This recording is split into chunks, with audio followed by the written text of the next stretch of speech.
All right, so before we get started, I just want to welcome everyone to the panel. This is our first Authors in Conversation panel. We are going to be having two because time zones are sure a thing. So this is the first one, and I hope you're all as excited as I am to welcome Ursula, Vernon, Jessica Day George, and C.B. Lee back to the stage.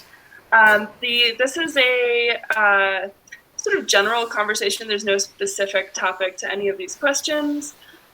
We have gotten a few questions submitted ahead of time from attendees, and I have some prepared. But also for anyone watching, if you would like to ask questions that come up over the course of the talk, feel free to DM me and to our lovely panelists. So, without further ado, I think we can get started.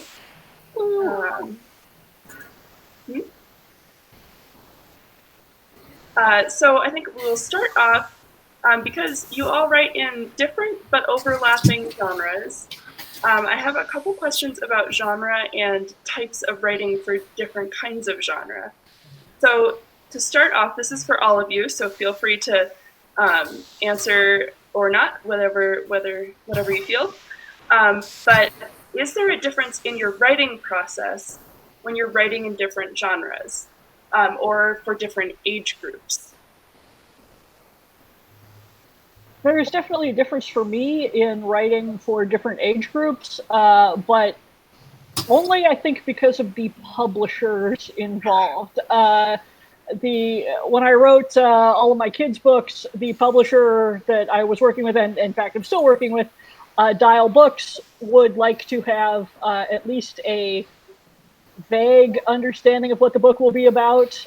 They would like a script or a pre-written book and then a paragraph or two about what the next in the series might be about.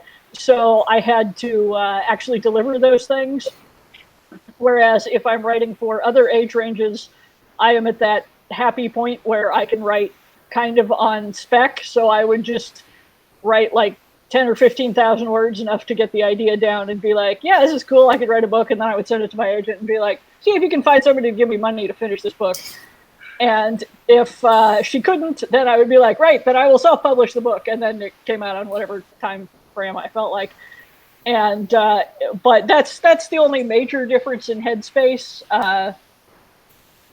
There were points where I would write with, since I work on a number of books simultaneously, both for scheduling and because I have pretty bad ADHD, I would write with a horror novel open in Word and a kid's book open in Word, and I would write 100 words on one until I didn't know what to say next, and then I would switch to the other one, write another 100 words.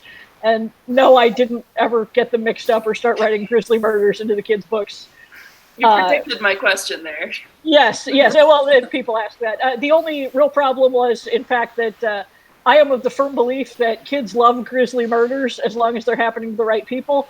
So it was usually the editors who were like, that is way too much for a kid's book. And I'm like, kids would love this. And they were like, yes, but parents and librarians and teachers are the ones who buy the books and they will not love it. And I would be like, yes, ma'am, I will take out the horrible murder. Like, Neil Gaiman always talks about the fact that he always hears from adults that Coraline is just too scary and too weird and too gross. And kids come up and they're just like, I love this book. I loved everything. And they'll talk about like, I want to meet the other mother and stuff like that. Like, they love Graveyard Book, and parents are just like, what the heck is this, even with the title? So. I once used the Graveyard Book to win an argument with an editor. She was like, this seems like a bit much, and I have forgotten what the heck it was, but the opener, she was like, this is a little much, and I was like, Graveyard Book starts with blood running down the stairs because his entire family has been murdered. And the baby has to escape alone. And let me point out, at the time I was saying this, I was like, I believe it is now on its 52nd week on the bestseller list. And so, it's a major children's book award. Yeah, so I won that argument, but lost to the war, I think. I think there's an underestimation of like what kids want and what young people are prepared for and what they want to engage with. 100%. Like, kids would like everything, I think. and not all kids, but the vast majority would like everything much darker than adults are willing to allow. There are some kids who are like, no, this is too scary, can't handle it. That's great. You know, you're a parent or a librarian, you know. They know to stop. Like, we don't have to police that. Kids know when something is too much. They know when that's like, you know, too much sexuality or whatever it is. They know when they're not ready. They're good. They're good at stopping. There's maybe one or two people out there, like I may have, you know, I probably looked at Clan of the Cave Bear too young and will never get over that, you know, but I'm okay. I didn't finish it. You know, I knew when to stop. Oh, I totally finished it. I was like, whoa, holy crap. All right. So many people do, but I was like, this is not for me, you know? So like everyone's different, but when I write, and I've been with the same publisher the whole time, but I've written young adult and middle grade for them, and I will just write sort of, you know, whatever the protagonist I feel like, oh, this would be great if she was 12 turning 13, you know, in her magic castle, like kind of whatever it feels right. But where I get into, and I'll just write the story usually, like the last few books I've done have been in a series, so then my agent will be like, oh, she's writing a series, and they'll be like, okay, you know, they've seen the first one, but not the rest of them. I just write, and I don't outline it at all, so I never have turned in an outline for anyone ever, because I hate it. But the funny thing is, the people I get into the fights with are this copy editor that, and it's nothing to do with the middle grade books, and it's nothing to do with content, it's vocabulary, and I can't, it blows my mind, because she will say words are too complicated. This is the middle grade, you can't use that word. And I'm just like, if they don't get it from context, they can look it up in a dictionary. That's what I was told as a kid, you know what I mean? Like it was so funny, because I've had this copy, and she's wonderful otherwise, and she's the best at continuity and like, you know, things like that. Like, this is too info dumpy, and maybe if you put part of this conversation in this chapter instead, we could break it up. I mean, she's the best. But she will flag words and be like, this is middle grade, remember, this is middle grade. And they're not swears, it's like perspicuity, you know, or things like that. Auspicious. And I'm like, if they don't know what that is, if they can't guess from the context, they have just learned a new word. That's cool. And kids love that. And they love being like, oh, this is a cool new word that I just learned, and I'm going to use it every day. I mean, admittedly, I was like a grown adult before I learned that hors d'oeuvre and horse d'oeuvres were like two separate things. So like, I put a fancy French accent on the word.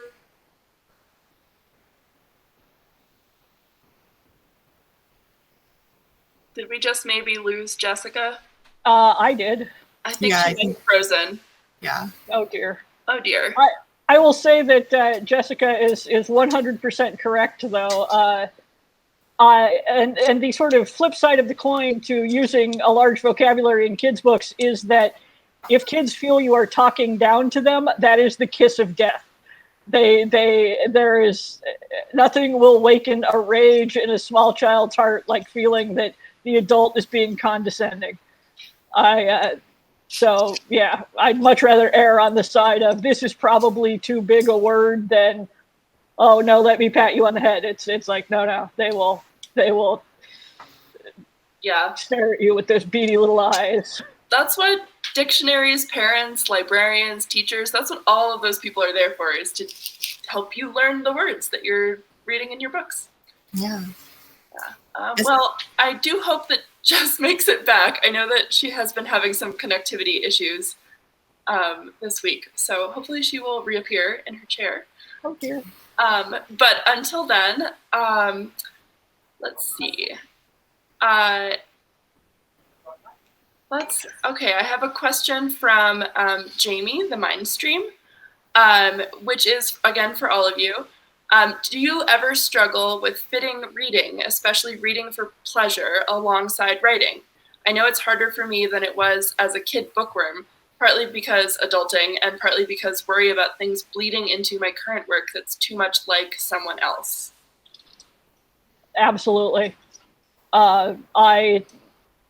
It is harder to read for pleasure. Also, the world's on fire. I, have ADHD. It's very hard for a while. It was very hard to finish books at all. I was writing books. I just couldn't read the damn things. So I reread a lot of books at that point because, I knew what I was getting into, and it's easier for me to read books that are not in the genre that I'm writing. So I love romance. I particularly Regency romance, historical romance. I will read that all day long. But if I am writing one of my various sort of fantasy romance novels, it gets much harder to read them. And all of a sudden I'm reading nonfiction about the history of sewer systems or and that's actually what I'll read. Fantasy is usually what I'm trying to write the romances. If I'm writing kids' books, I can read pretty much anything. If I'm writing horror, I cannot read other horror, or else I'm like, ooh, that is scary. My book is not this scary. I have nothing this scary. So then I'll read more romances. Yeah, I'm very much the same, where I cannot, within the same genre of whatever I'm currently working on. Like, I haven't read a lot of superhero media, or like people are like, you will love this comic, or you'll love this, this book was probably made for you, because I don't want to unintentionally absorb or compare myself. And I feel like it like hinders my writing process. And especially with like historical fiction, I love historical fiction. And so like when I was writing A Clash of Steel, which is historical fiction set in like Qing Dynasty China, I did not read other novels set during that time period because I didn't want to like compare myself or make it like hold myself to those standards, because I have, very like intense judgment. And same goes with like contemporary or like fantasy. And like, until that project is over, then I can go back in and, read for pleasure. And one of the things that I do, I definitely recognize with like, and agree with Ursula, that like, it is hard to like read something new when you're, when the world is as it is, and there's so much comfort in rereading like old friends, and how the story is going to end. There's no anxiety about like, and that's part of the fun of reading, right? Where you're like, oh, what's going to happen next? But knowing what's going to happen and experiencing as it is, it's like rewatching your favorite movie. It's that comfort. And so committing to like a new book or a new series means like, oh, I have to like open up my heart to these new characters. What if I love these characters? What if they're not going to be okay? Right. And so, reading has been challenging, especially as like, when I was a kid. I remember going to the library and getting like a huge stack of books and just like going home, reading them all within a few days or week, and then returning and then getting a brand new stack of books. And so what happened was like life happened, becoming an adult happened, and then suddenly your days are filled with like the mundane reality of having to stay alive and having to pay bills. And so the uncomfortable truth was that like I didn't have time to read, and as much as I want to. Yeah, dishes. Oh my God. Adulthood is like, you just keep washing dishes. It's like 80% dishes. Laundry, dishes, and going grocery shopping. It's like you have to decide what you're going to eat every day for the rest of your life. Of the what's for dinner game, and it's so awful. Yep. My husband actually made a dice rolling program for deciding what to eat for dinner. Oh, that's fun. Something exciting, then you have to do the dishes until you eat it. Yep. Oh, yes, natural 20, my favorite dish. Oh, no. You got a 1. That means you have to do the dish. It's Kraft mac and cheese. Yeah.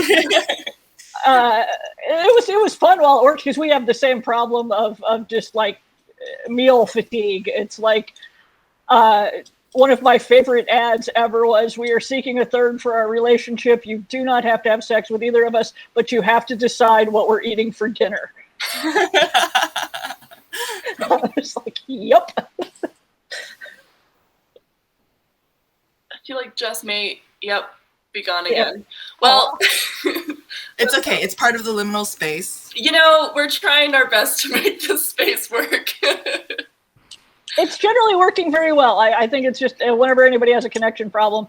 I was having problems the other day because there was a line of thunderstorms going through. Oh, yeah, it happens. I'd love to chat more about the... It's I'm up in the wilds. I'm in the wilds of Idaho now, and like I may have to sit on my parents' roof tomorrow or something. Like so I keep losing connection. But we had our one bishop would always end any church meetings or any like extra little meetings like with people like exactly at 5 p.m. Like some Mormon bishops are kind of notorious for the let's sit back and talk at 5 p.m. And then finally we found out that he and his wife, they owned a catering company and both of them could cook quite well, but whoever didn't cook had to do the dishes. So he always had to start dinner so that she had to do the dishes because he was fine cooking the dishes. And I was like, he's so punctual and I love it that meeting him and stuff like that. Yeah, we had our dishwasher broke for about 6 months, and it was fairly new. So we kept, we're like, we'll get it repaired. And then no, the part was made in a factory in Germany that was now shut down for the pandemic, but they would have it soon. And they did not have it soon. And after like 6 months, we were just like, when we were hand washing everything and wandering around yelling that, is this the dark ages? My God, it's like I'm in college again. Because, man, I never minded of course I hated hand washing, but I never hated it as much as when I had a dishwasher and was in the beautiful post-owning a dishwasher stage. And now it's like, my God, this is a dark place. Yeah. We finally replaced it. I'm amazed that you washed dishes in college. I don't think that I ever did. Well, we didn't have a dishwasher in the apartment. And my husband at the time, or boyfriend at the time, who was then a husband and then an ex-husband, was a short order cook. So he did all the cooking. And so I did all the dishes and also never learned to cook because anything I could learn to cook, he could do in 10 minutes with, an economy of skill. So, which is fine. Not to derail from dishwashing, but I think all of us want a derailment from dishwashing at some point or another. Come see your favorite authors talk about washing the dishes. Talk about adulting. Look, we all need to learn how to adult again after the pandemic year, right? Like forgotten how to interact with society in a normal way. Let's see, what's next? Okay, here's a question. Do you find that your characters drive the story, or do you have the whole thing mapped out right from the beginning? My characters drive the story. I have no idea what's going to happen. I have like landmarks in the plot that I sort of aim towards where I'm like, I think there will be a scene off that way and I need to steer everybody towards that scene. But no, I do not plan it all in advance. I do not have a beautiful outline. Yeah. I tend to, I get a lot of anxiety around not, I used to think that, I need to outline everything and I need to stick to my outline. And if I didn't meet it, it would be terrifying. And so I learned that, creating, a roadmap, like Ursula said, about, these are the key scenes I want to meet. This is my general idea, because I know it's going to change. I know I'm going to discover things along the way, or, my characters are going to, develop in a way that I might not have expected. And so leaving it open to discovery has been really important. Okay, if you're going on a road trip, let's say you're driving from Los Angeles to New York, you know that you want to see the Grand Canyon, and then you want to stop in Texas, and then you want to go to, you have a list of cities that you want to see, right? But how you get there can change depending on your mood, depending if you see something cool that you want to take a detour for, you want to take a back road. And so being open to discovering new things as I write. And I tend to, as far as process goes, I write out of order. So I'll write a bunch of scenes as they come to me because, I have so limited time and energy. And when you sit down to write, I feel like you need three things. You need the time, you need a motivation, and then you also need inspiration. And so if you don't have one, you can write with two of those things. But when you have all three, it's magical, right? Because you can have the time and the energy to do it, but if you have no inspiration, then you're just there, right? And then you're doing grudging work where you're like, I'm here, and I guess I'll edit an older scene or play with this other one. But like when you have motivation or when you have inspiration, that's the magical part where I don't want to lose that in terms of writing. So I'm like, I have the inspiration for this fight scene. I don't know where it's going to go.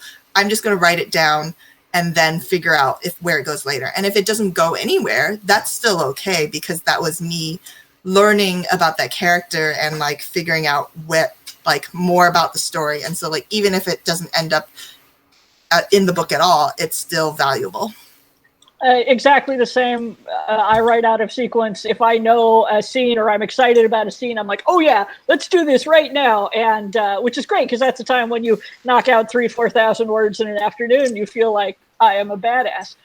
I do the same thing actually with whole projects. If I'm really excited about one, I will work on it as long as inspiration takes me, because that particular enthusiasm is so rare that I absolutely want to, ride that as far as I can go. And then, when I run out, usually I will switch to another book or whatever, where I'm like, okay, now I know what happens next here, and work on that. And I don't always get to do that. Sometimes there's a deadline and I'm like, regardless of how inspired I am, I will still, once I am done with the inspiration, I will still need to put 1,000 words on this other project if I'm going to meet the deadline. And I will grimly do that. But and let's face it, there are times when it's a slog.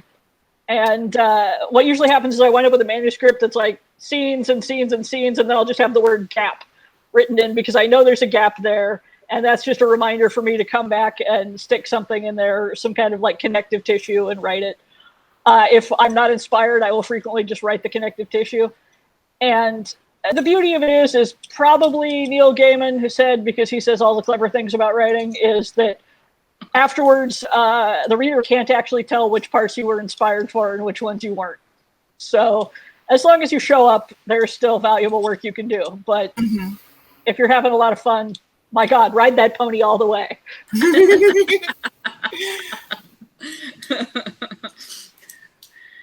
Yeah, I just barely got a letter from my agent, hilariously, speaking of I have never outlined, basically asking me, I sent her like a blip, like, I don't know what you want to call it, like 2 pages of like stream of consciousness, like, this is where this book is going, I'm very excited.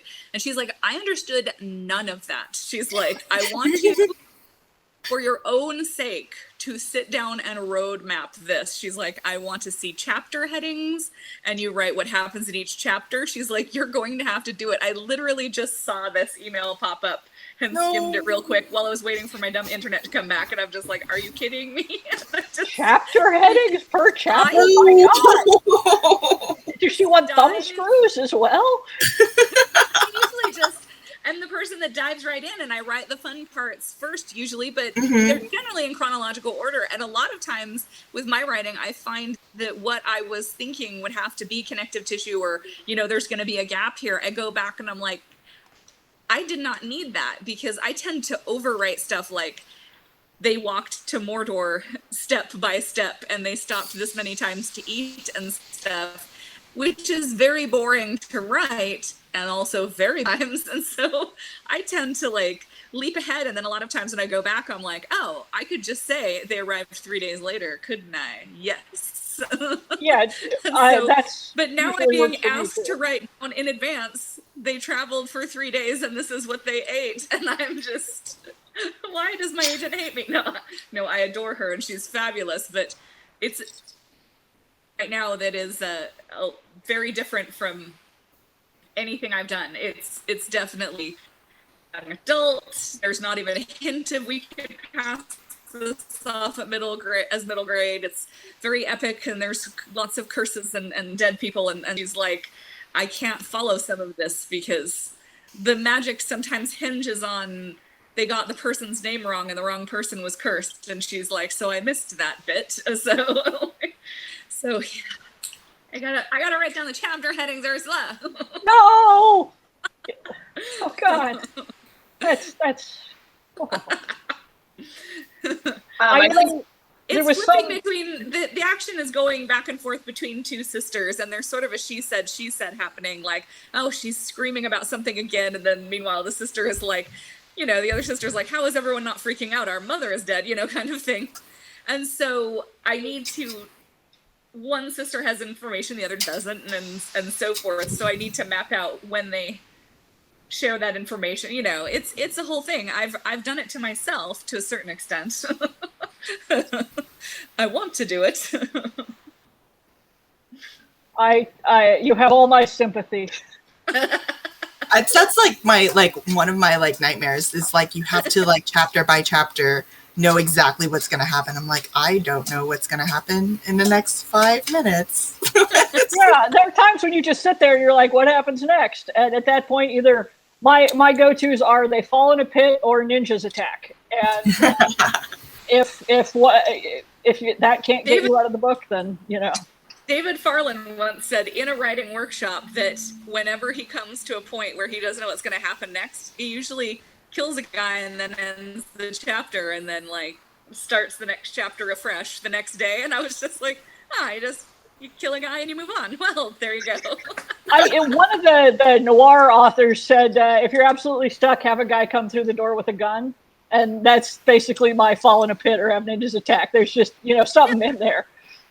It's so funny to hear how many writers that were just, you know, how did you come up with that? How was the long lost heir there just at the right time? And it's like, well, I got stuck, so I dropped a baby on the floor, you know. Just like,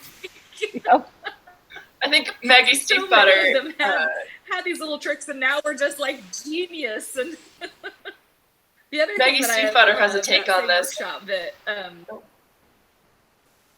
Sorry, the take on it? No, it's okay.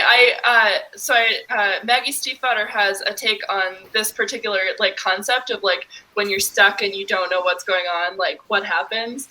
And she approaches it from a slightly different angle, where she said when she doesn't know what's about to happen, aliens come down and attack everyone. And she tries to avoid that very strongly because she's like, nobody wants aliens in my book about, you know, like Welsh and dead people. Dead Welsh kings and prophetic dreams and aliens. Like, so that, I remember that. As soon as you said that, I'm like, but I couldn't remember what it was, but I remember her saying there's something that she does. But yeah, basically she writes to avoid having to use the alien card. Yeah. But this is why having multiple projects is helpful, because you're stuck in one. All right, I'm going to go work on another, or like writing. Like I'm inspired by this system scene. Does it fit somewhere else? Is it for a completely different novel? Sure, but at least I'm writing. Yeah. Writer that I used to be and that I would love to be again, that I finally get to be. But when I was saying the other day, I was under deadline for pretty much the last 8 years, like finishing up several series, that I couldn't do it. And sometimes I would give myself a little treat. And one day I would say, I'm just going to write that other thing in my head just for one day. I just need to take one day. And I would write something else because I've had to stick to things, even when it's, you know, Frodo and Sam just endlessly walking type of scenes, that I had to do it because I got to finish this book in the series and stuff, because my deadline's in 2 weeks and I'm not even slightly done. And so it's really nice. It's very refreshing. I do love that, because sometimes when you're stuck, especially, I feel like you need a little time apart. You and your manuscript need a little tea time, both of you. Oh, absolutely. And you come back, Yeah. and that's what's been happening with this book right now. It's mostly done. The reason why she's having me outline is because it's mostly done, but I have been stuck literally for years on the end of this particular book. Like, do I want to do this, or do I want... And I finally had a breakthrough, but apparently it sounded like gibberish. So she wants me to actually plan out how that's going to work and how it goes into book 2. Because I have put this aside every time. I've worked on every time I had a moment without a deadline, because I was really gung-ho about everything for the last 4 chapters. So yeah, it's so nice to just sometimes say, you know, it's neither me nor you, but probably both of us. So I'm going to go over here for a while with this other shiny project, and you're going to sit there and think about what you've done. Or not. I have been working on this book recently, one of the horror novels. It has been kicking my ass. And I know that part of the reason is because I had a very short window on it before deadline, and there was never a point where I could just shove it in a corner and go work on 5 other things and then come back, 6 months later and be like, now I know what that book is about. So it's like, yes, I can write, I can make a good book, but it's sort of panic inducing because it doesn't get that kind of fermenting time in the back of my brain. Mm-hmm. And I think it's important also to recognize that, like, sometimes you can't. Like, that wall is there for a reason. Like, your body, your brain can do so much, and we all have limits, right? And if you need to let a project rest and, like, come back to it after a time and, like, spend time, like, doing other things, like living or like just I like the idea of, like, a field can only produce so many crops every year, right? And if you don't let that field go fallow and rest, you have to, like, rotate the crop, or, like, sometimes just plant, mulch it and let it sit, let the soil rest, because, like, as human beings, we all have, like, limited capacities. And something that I've learned, especially in the past year, that pushing yourself until you are burned out or ill is extremely dangerous. And that's part of, like, even just writing and recognizing that, like, I don't have creative energy today, so I need to rest, and that's important. When I did the Dragon Breath books, they had me on a pretty brutal schedule. And these were kids' books, and I had to do the art and the writing, and they wanted 2 books a year, which was like 300 and some illustrations a year. Oh, wow. And then we started another series sort of that was the same kind of thing, the Hamster Princess books. And so at one point I was doing 3 of these books a year, and the writing wasn't so bad because they're only like 15,000 words, but that was a lot of art and comics. And I was a professional illustrator before that, and I was doing it going, I recognize that I am burning myself out on art, and when this project is done, I will never want to make art again for a decade. And it's not a healthy thing to do, and it was one of those things where I knew I was doing it, and I was like, on the one hand, yes, and on the other hand, my mother is elderly and needs a house. So I, kept plowing forward and got the money, and I have not made art for fun for a couple of years now. Now and again, I will get this vague desire to draw, but it's like, nope, just completely fried those centers of my brain. And sometimes you make that choice and know it's going to happen, but it is not a situation you want to be in. I think that actually segues pretty well into one of my other questions that I have, which is about visual interpretations of stories. So obviously, Ursula, you've done a lot of art and a lot of illustrated stories, and of course you have Digger, which is a webcomic that was published and is quite impressively large. And it's on our shelf. So it's like, laugh maniacally, yes, 800 pages, God. Yeah. And so I was actually just wondering, for CB and Jessica, have either of you ever thought about doing some sort of visual interpretation of any of your books? If so, or if not, what sort of, would you want it like a comic or a TV show or just fan? Do you look at fan art? I'm just really curious about how you interact with art, and if you've ever thought about that. And of course, which book would you want to see illustrated? I would love to have someone, I would honestly love to see any of my books done as a movie or a TV series or something, even if it was terrible, because I love comparing the differences between and I'm actually my Zoom pandemic book club is what we started out reading The Thornbirds and watching the terrible miniseries because Seth Meyer had 3 copies of it on the table behind him in his office. And and since then, that's what we do, is we find books that have been adapted into movies and graphic novels and stuff, and we've been reading, and we read them and watch them and compare them. And so I would just walk away. I would love to see my books done movies and stuff, but Ice and Snow, which has Nudge Troll, gargoyles, minotaur, fawns, and things. Put this idea into my head of doing it. And that is, I am holding out for that. That would be my absolute most favorite thing, because I'm obsessed with this. Like, I grew up with the storyteller, the Dark Crystal, like those Jim Henson Muppets, those Muppets, and I love them, and I would love to see, but I would really love to work with an artist, because Mommy cannot draw at all, and has such bad handwriting that when I do the husband, sometimes he asks the kids why they put that on the grocery list. I'm like, that was me. So I would love to work with an artist to have Silver in the Blood done as a graphic novel. Silver in the Blood, which is based on Dracula, and it's my little Oman favorite book. I think as a graphic novel, I have a graphic novel version of Dracula. And I feel sometimes I'm like, I'm gonna do it. I'm gonna call that artist and be like, listen, my dude, let's work together. I love you so much, because I would love to see it done as with the pictures of the Carpathians as these two cousins travel through Romania, and there's shapeshifters, there's bat shapeshifters and wolf shapeshifters, and people who can just turn into a mist or a cloud and stuff. And I want to see that done on the page with illustrations so much. Actually, Charles Vess would also be good for that. Like, so. Having read that book, I also want to see that artistic interpretation. Wouldn't it be fabulous though? That book it would be fabulous.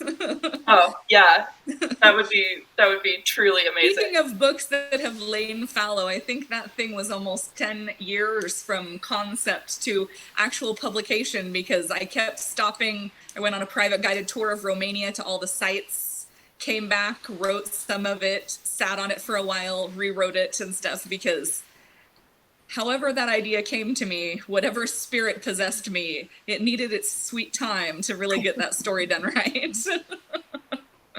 As someone who took 12 years to finish a book once, I am sympathetic. It's both wonderful and terrible at the same time. Like an elf queen with a ring of power.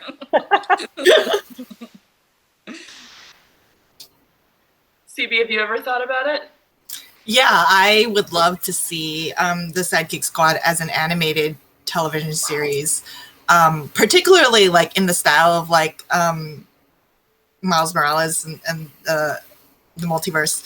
Like, I love that animation style so much, because it was so dynamic and fun, and it was like a comic book come to life. And I think that would work really well with that story. I would also love to see a Clash of Steel as a movie. I already have a casting list in my head.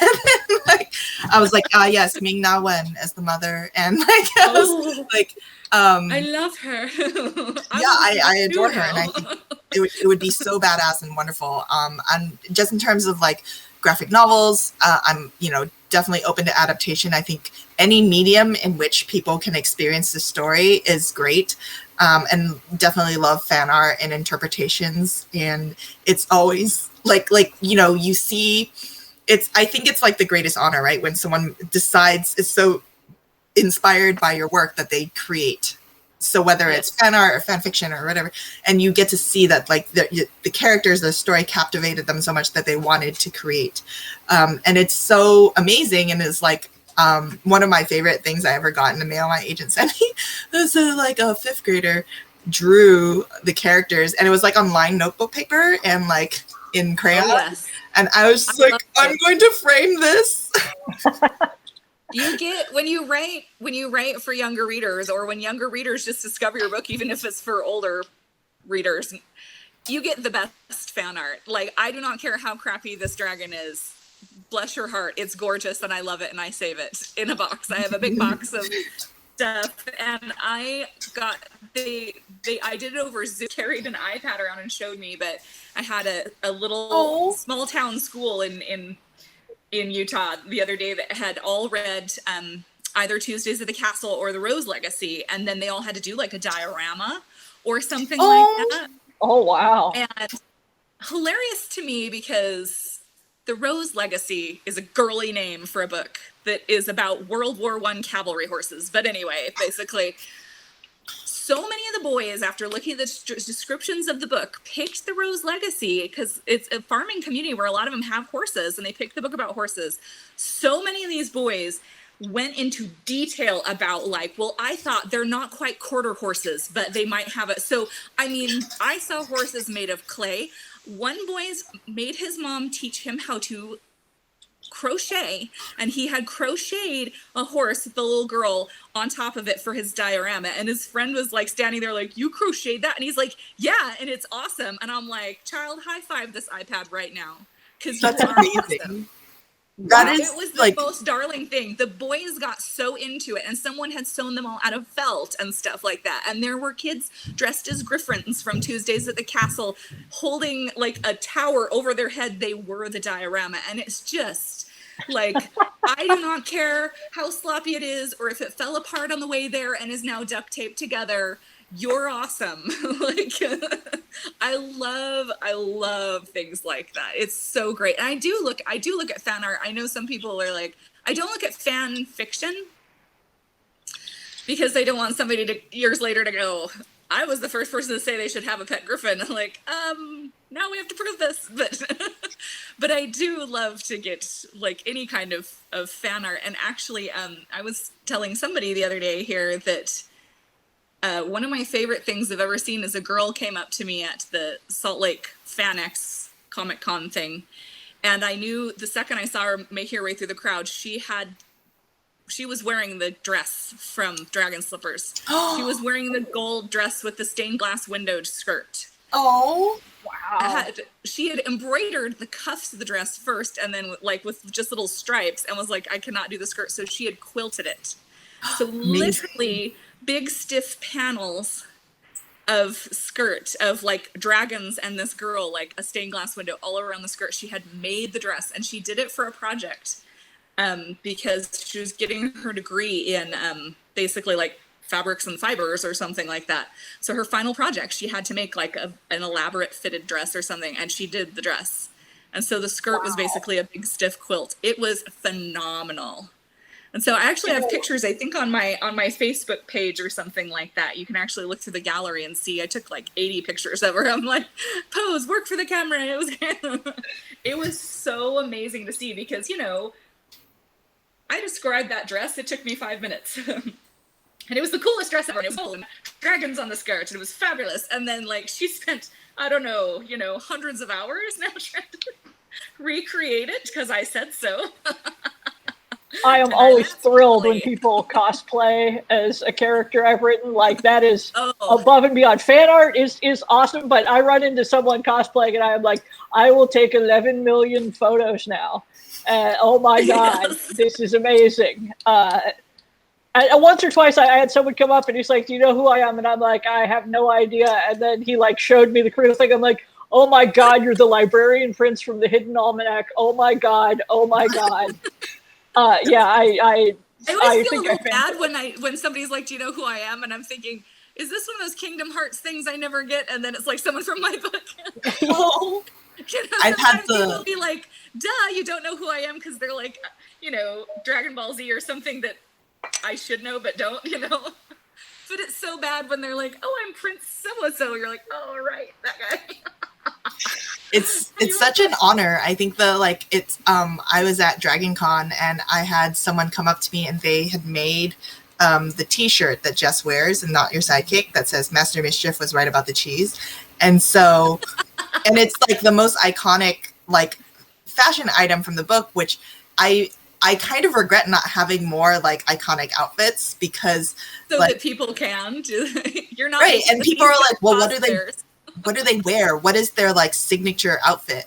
And so, you know, I was so blown away. I'm like, those are my words on that shirt. And it's like complete nonsense, but it's funny because like someone took the time to like do this and then found me. And like, I was just like screaming my head off because it was like this. It was like you know, the same feeling like the first time you see your book in a library or a store, and you know you realize that like, oh wow, people are reading this, people are reacting to it, and people are having feelings about it.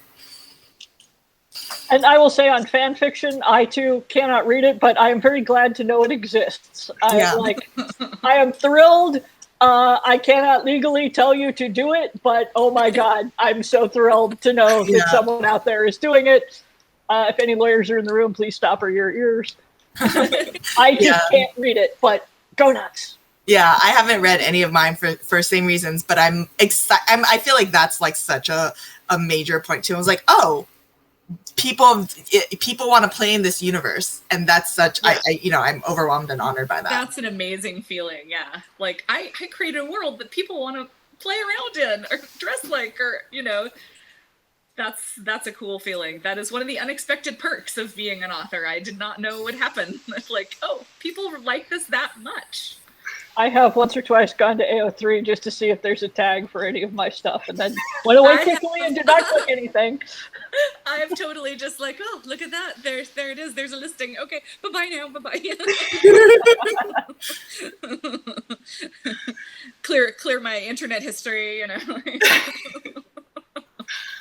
So we have just about 10 minutes left. So I just want to reiterate to our attendees, if anyone does have any questions, just DM them to me and I will ask them. But while we're waiting for people to do that, if they want to, I think that somebody said something that reminded me of another question that I have, which is, as three fairly well-established and successful authors, what in the writing or publishing process do you wish you had known starting out, and what still gives you like some trouble or is intimidating to you?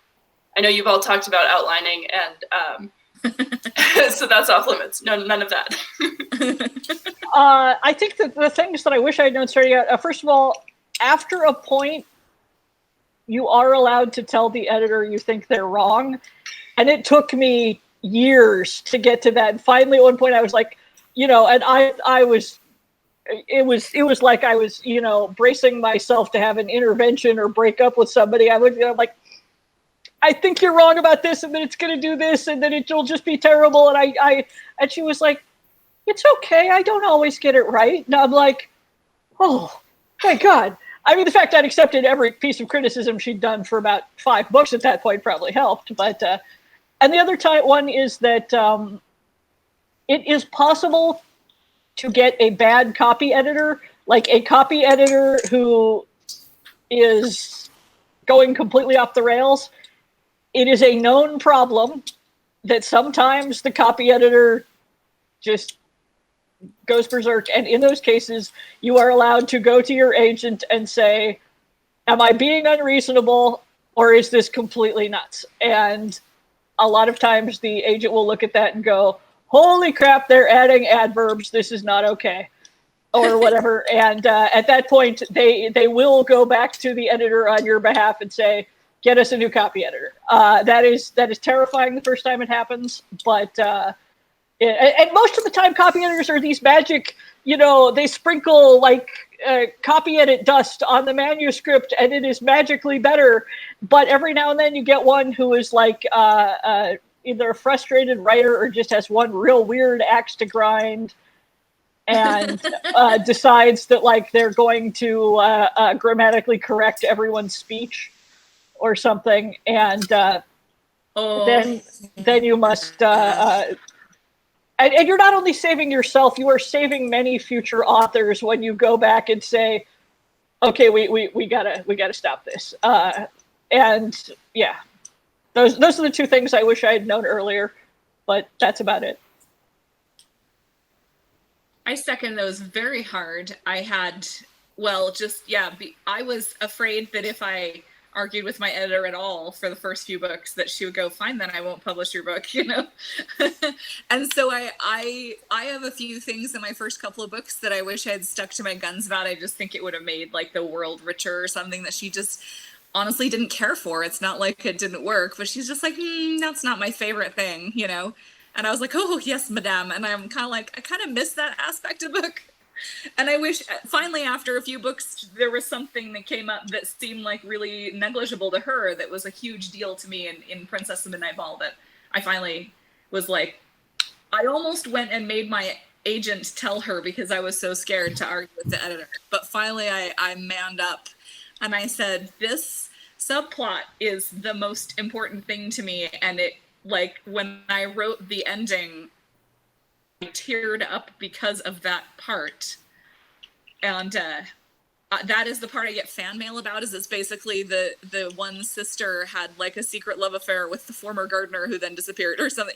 And I kept bringing it up, and there is payoff in the end. And she's like, I just really don't care about them and stuff. And I'm like, well, you're a cold, heartless person. So I receive, every single time I receive any mail or email or comment on Princess of the Midnight Ball, somebody brings up Lillian Heinrich, the gardener. And I'm just like, yep.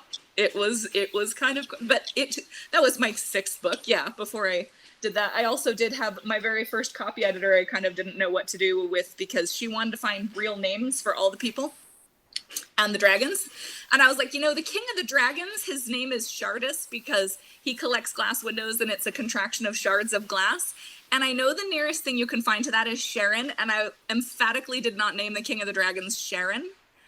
They tried to change it to Sharon? Yes, she tried to find an actual name, like from an American baby name book, for every single person and dragon in this book. And I'm like, I might break this person's brain, but I did stick to my guns on that with the copy editor. But I also do wish that from the get-go I had trusted my agent. I'm still with the same agent and I love her, but same thing where I was kind of scared that, like, if I was a problem client in some way, and I think it's something that a lot of women have, where we don't want to be the problem. I'm not going to kick up the fuss.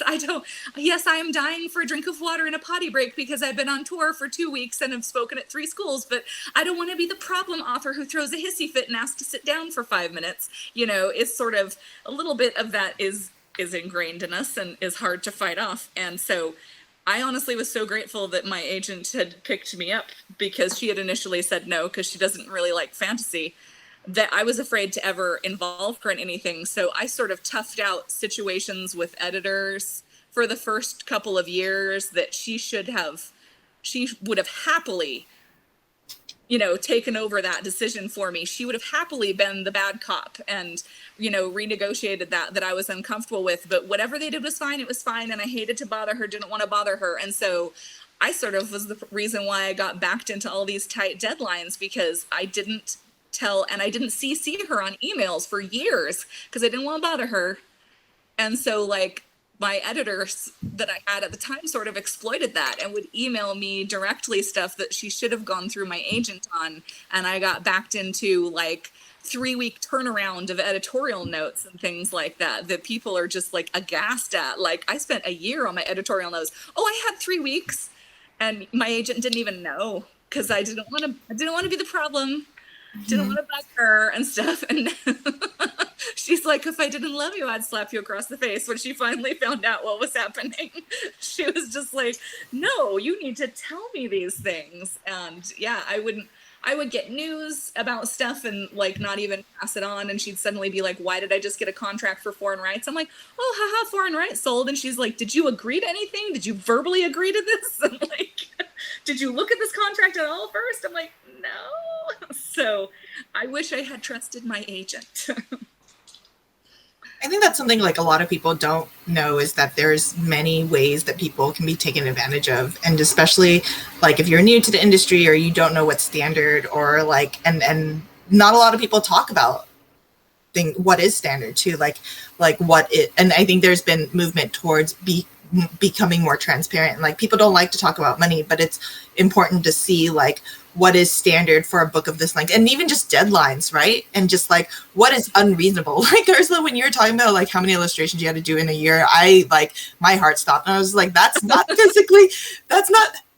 physically sustainable at all. And, like, we ask so much of, like, writers and illustrators, and, like, I think knowing that, like I would encourage any writer to, like, bake in more time than you think you need, because life is going to happen. Life is, like, you think you can, someone says, like, you know, can you write this book in a month? Or, like, can you write this book in 3 months? Like, And even though you physically maybe can, you're like, on my best day, I can write like, 1,200 words. And if I do 1,200 words a day, I can hit like, I can hit like a 50K draft or whatever. But that's you on your best days. I think plan for that. You're not going to have a bunch of best days. Plan to like always like overestimate how much time you need, because that will come help you in the end when you need it, right? Like, what if you get sick? What if your family member gets sick? Or what if, and like just this past 2 years have taught me, like with the pandemic and like struggling a lot with like so many changes in the world, and like writing and being creative through that was incredibly challenging. So as far as like something that you can know is that like I was just talking with my therapist about this, about like I was under so much pressure with deadlines, and she was like, what do you think is going to happen to you if you say no? I was like, I don't know, like the deadline ninjas are going to come to my house and assassinate. Mine is the editor will never buy another book and I will die penniless in a ditch next to Walmart. I know this one immediately. And she'll tell all her editor friends and no one will ever want to. Yes. Yes. Yep. Or like I have an intense fear that I will have failed and like this person will hate me or my editor will be mad at me. And part of it's like the thing is that like, and just in terms of like, I mean, not just publishing, but in life, that like when you think of like, what is the consequence if I don't do X? Whatever the worst thing you think is going to happen, that's likely not going to come to pass. That's your like fear talking. And like, I think, as we said, we do a lot of work to make other people comfortable, especially like when we're taught to like take up less space, or when we're taught that like your word or your value or your productivity, I think is part of this like machine that we're part of, this society that's like, you need to always be making something to be valuable as a human. And you don't. Like as a human, you have the right to like exist and be and like live and breathe and not be a production factory every single day. And the corollary to that is that anything you make must be valuable. You must be able to sell, and it must be capitalist. No one is allowed to have hobbies. You have to monetize all your hobbies. And so which, is a good way to kill any joy that the hobby has. That is a delightfully anti-capitalist note to go out on, I think. And so I'm just going to ask you all one more very quick thing, which is if you could pick one book from your set of works for someone who has not read them to start with, which book would you want someone to start with? And then after that, we will be done with our panel. I think that probably, if it's for the adult stuff, probably Sword Heart. It is fun. It's just a general sort of romp and ridiculous magical rom-com kind of thing. The only downside is that some of the others might be a letdown. I remember getting a review once that was like on another book that was this book was fine and I enjoyed it, but Sword Heart was like the funniest book I'd ever read. This one isn't. I'm like, yeah, you got me as fair cop. This one's not as funny as that one. And that is under the name T. Kingfisher, incidentally, which is my alter ego, so for writing for adults. Do you have a different hat for that? No, actually, I have, for being a children's book author, I have a big chunky necklace that's like the cool art teacher necklace. And whenever I would do school visits, I would put on the big chunky necklace. And that it became like this talismanic thing where once I was out of the school at the airport, I could take the necklace off, and then I was allowed to swear and to go to the bar. I usually have a big scarf, and I always do at school visits. So yes, there's definitely that. For me, it's Sun and Moon, Ice and Snow, which is a standalone. It's a retelling of my favorite fairy tale, East of the Sun, West of the Moon, which is a Norwegian.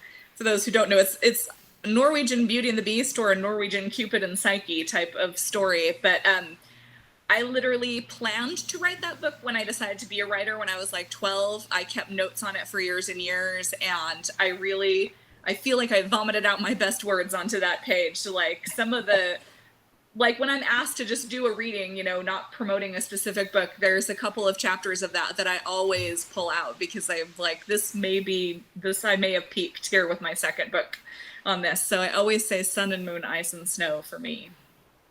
I'm glad someone else refers to it as vomiting words on the page. Oh yeah. Yeah, it's like you got to have your vomit draft, and then you like polish it, and then you make it look like a pretty collage.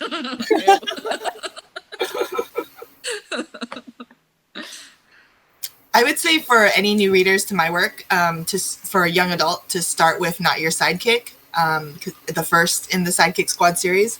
And then if you're looking for a little bit older, A Clash of Steel is also, it is young adult as well, but it's a bit older. I think young adult, the Sidekick Squad series tends to like cross over with middle grade. But those are two very different works, but they're both fun adventures, and I hope you enjoy.